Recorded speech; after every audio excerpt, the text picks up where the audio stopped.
और इस साल नवंबर में होने वाले अमेरिकी राष्ट्रपति चुनाव को लेकर वॉशिंगटन से लेकर न्यूयॉर्क और कैलिफोर्निया तक सियासत तेज हो गई है। चुनाव लड़ रहे दोनों मुख्य प्रतिद्वंद्वी डेमोक्रेटिक पार्टी की कमला हैरिस और रिपब्लिकन पार्टी के डोनाल्ड ट्रंप एक दूसरे पर जमकर निशाना साध रहे हैं। अमेरिकी राष्ट्रपति चुनाव पर बात करते हैं हमारे संवाददाता अमृतपाल सिंह से। अमृतपाल, आप इस समय सैन फ्रांसिस्को में हैं, तो कैसा माहौल है वहां पर, क्योंकि अब सिर्फ 3 ही हफ्ते बचे हैं यूएस में राष्ट्रपति चुनाव को। ऐसे में क्या चल रहा है लोगों के जहन में इस इलेक्शन को लेकर?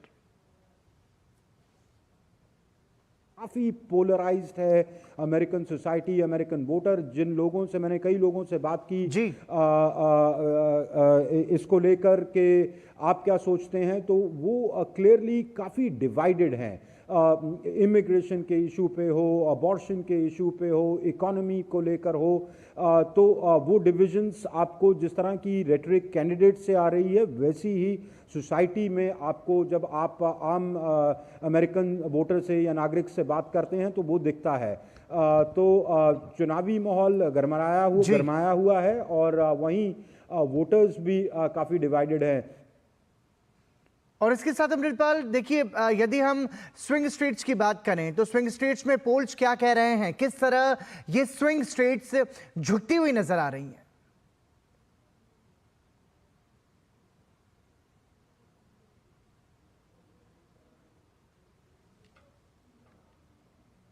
जो अभी तक पोल्स आ रहे हैं, लेटेस्ट पोल्स देखें, काफी नेक एंड नेक मुकाबला है। पेंसिल्वेनिया में कमला हैरिस को 4 पॉइंट्स का परसेंटेज पॉइंट्स का एडवांटेज है, पर 4 कुछ भी नहीं होता। जब आप पोल्स करते हैं, भारत में भी जैसे एग्जिट पोल्स आती हैं, तो उसमें एक मार्जिन ऑफ एरर होता है।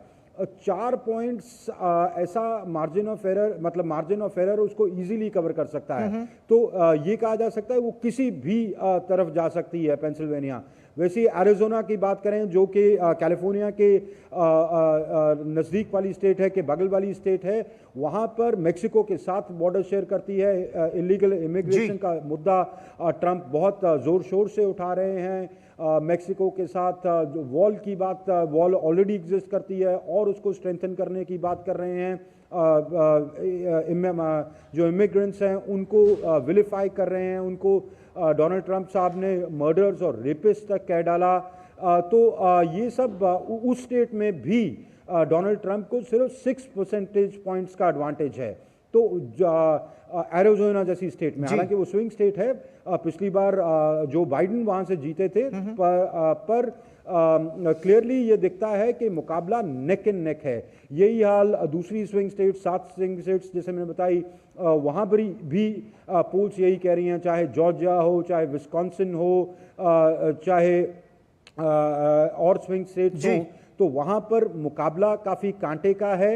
और ये लड़ाई तभी, या ये चुनाव तभी बहुत दिलचस्प हो रहा है क्योंकि ये अभी तक ऐसी कोई वेव दिखती नहीं नजर आ रही है। हाँ, ट्रेडिशनल वोट बैंक्स बरकरार हैं।